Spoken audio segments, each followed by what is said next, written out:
Hello there.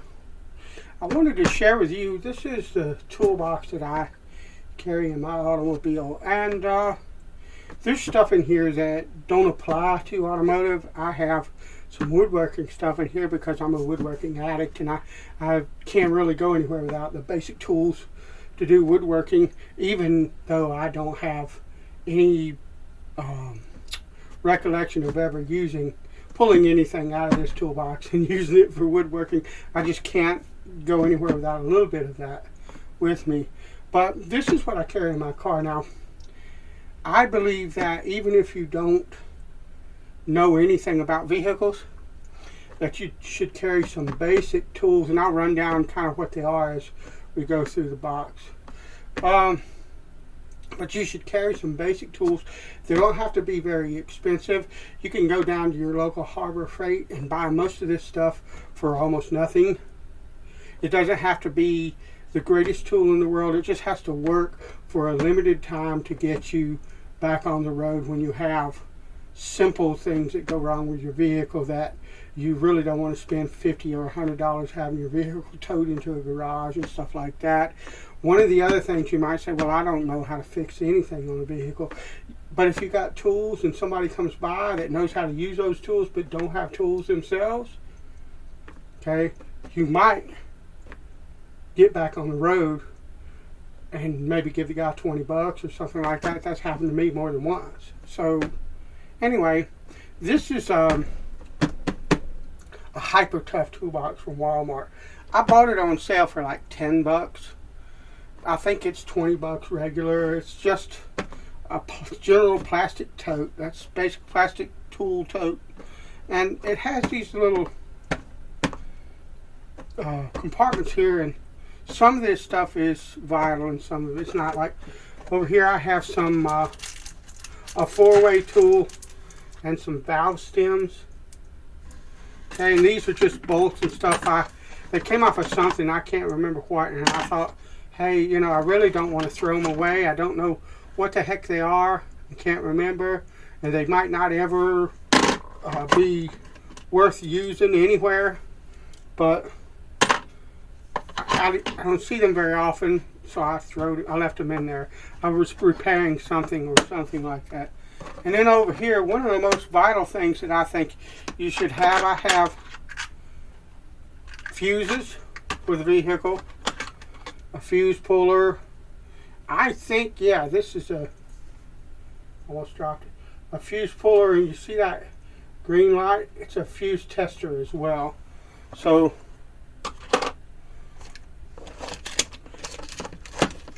also, you ought to have some tire plugs. I have the tools down at the bottom, I'll show you. But you ought to have those. It's cheap. You can get a tire plug kit for $5 or $7 at Harbor Freight, and it's worth every flipping dime of it. Trust me, the first time you get a flat, okay, you should have that. And what I don't have in this box that I ran out of is you should have some Fix-A-Flat, a can of Fix-A-Flat that's appropriate to your vehicle. My van is a bigger tire, so there are different sizes of cans of Fix-A-Flat, and you need to find the appropriate one for your vehicle and carry it. Now, I can tell you right now, if you go to have a tire changed or something like that, and the mechanic finds out that you put Fix-A-Flat in there, he'll cuss a blue streak, because this stuff sprays all over the place when he pops the tire out, and it's just it's supposedly hazardous and stuff like that. I always tell them, if I use Fix-A-Flat in that tire, look, I used Fix-A-Flat, or because it doesn't matter what the mechanic likes. If I'm stuck on the side of the road and I can hook a can up to the valve stem and put my tire up and go on down the road, yeah, I ought to have a spare anyway. But if something's wrong, maybe your spare's flat or something like that, a can of Fix-A-Flat is cheap insurance to get you back on the road. So, and I need to replace mine. So let's look at the box interior. First thing you'll see, remember all those woodworking tools I was talking about?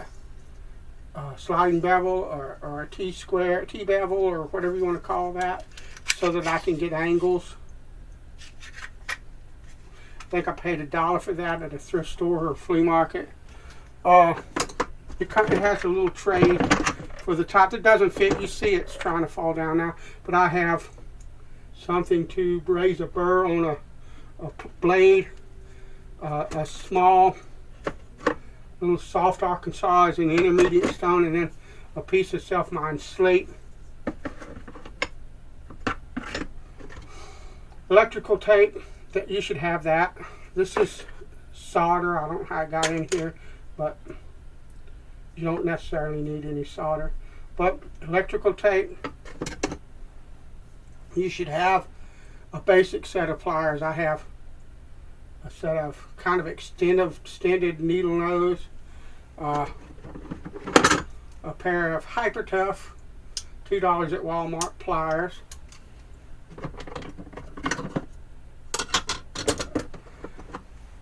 a cheap screwdriver set, flat tip, and then what I have here is one of those little, you can put any kind of fastener on it you want, and I have Torx bits, Allen head, I think, and number 2 Phillips, and I also have a number 1 Phillips here. I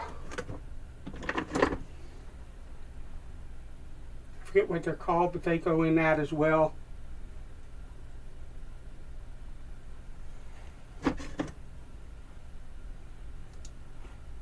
You don't necessarily have to have those, but you should at least have some pliers and a set of decent screwdrivers, and the woodworking tools are optional, but I have a rasp and a file. You ought to carry some kind. It's got a double cut bastard file on one side and a wood rasp on the other. This is cobalt. You ought to have some kind of double bastard or single bastard file with you as well. Let's move this over to the side,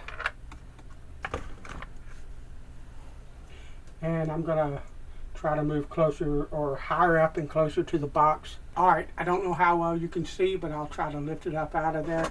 This is a piece of my side door, sliding door in a van that I didn't put back. It covers up the bolt to remove it, and I had to fix that. So once again, got some woodworking tools. This is a scraper, a card scraper that I made out of a saw blade.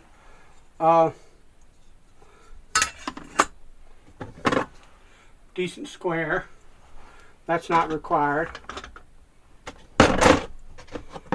3/4 inch and 1/2 inch chisel, not required, but having a beat around chisel in your automotive box is not a bad thing. Hammer, some hose clamps. You should have some stuff like that in your vehicle.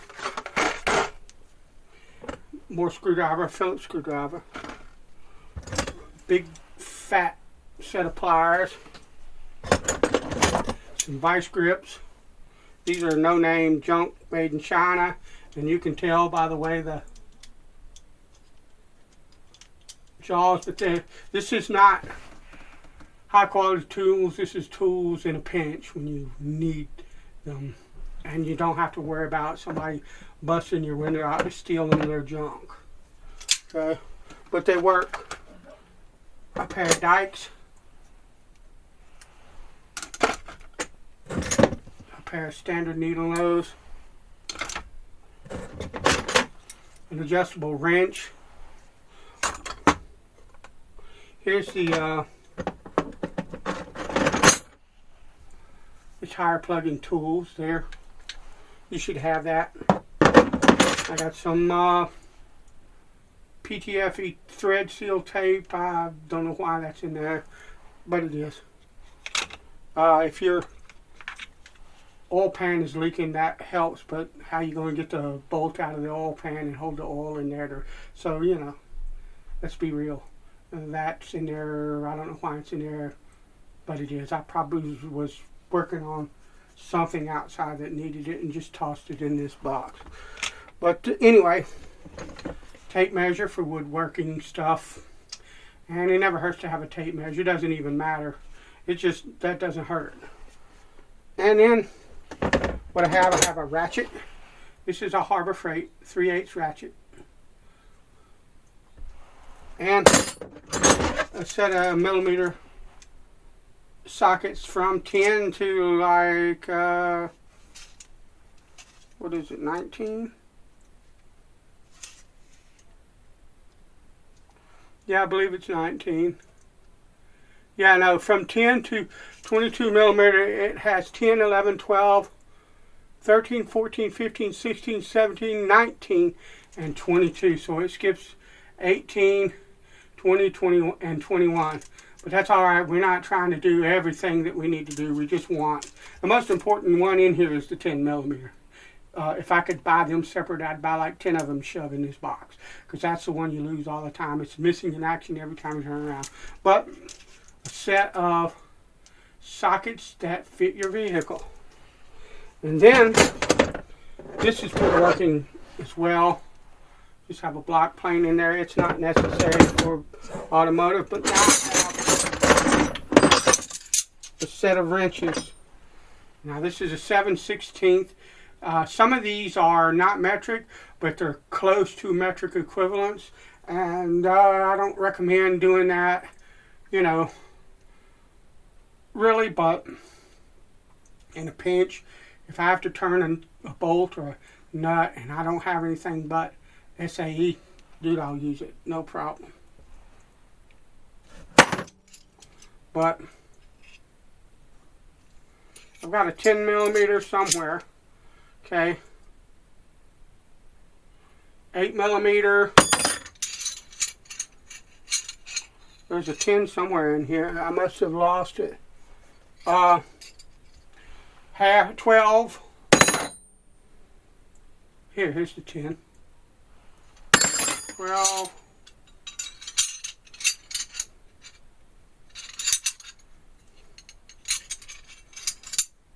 14, 15, 17, and the close equivalent of a 20, a 22, and a 19 in wrenches. You should have just a few wrenches that fit your vehicle, and honestly the smaller, between like 8 and 15 millimeter or 14 millimeter, unless your vehicle is prone to like the 16 millimeter, then you need to get one of those. There's a lot of the modern vehicles now that 16 millimeter is like all over the place. So, but that's pretty much all that I have, and most of this is good for you to have in your vehicle in case it is needed. There is no reason, in my opinion, to not have some tools in your vehicle. You can buy, like I said, really cheap tools. They don't cost very much at all. No, you're not a master mechanic. You know, I don't need master mechanic tools in order to get myself off the side of the road. And I think that everyone should have at least the basics of a tool set.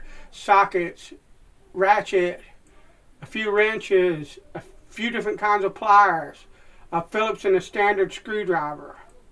Okay, and a hammer. If you just have those, and maybe stuff like the hose clamps and the fix-a-flat and tire plug kit, that kind of thing, it's cheap insurance to get you back on the road without having to spend a boatload to have somebody come tow you, or call a mobile mechanic, because they have those out now. The guy, you can call him up and he'll come out with his truck and he's got his tools and he'll fix what's wrong with your vehicle. But I promise you, it'll be more expensive than tightening a hose clamp down or something like that, or cleaning off the battery terminals, or tightening them up, or maybe tightening a belt, or there's all kind of little things that can throw you to the side of the road that don't take anything any kind of knowledge to fix, all you got to do is kind of think a minute and look under the hood sometimes. And most of the time, if it's small, you'll figure out what it is and you can fix it and go home. I'm going to do another video on what you should keep in your vehicle that doesn't have anything really to do with tools. So that's for another day. But I hope you liked it.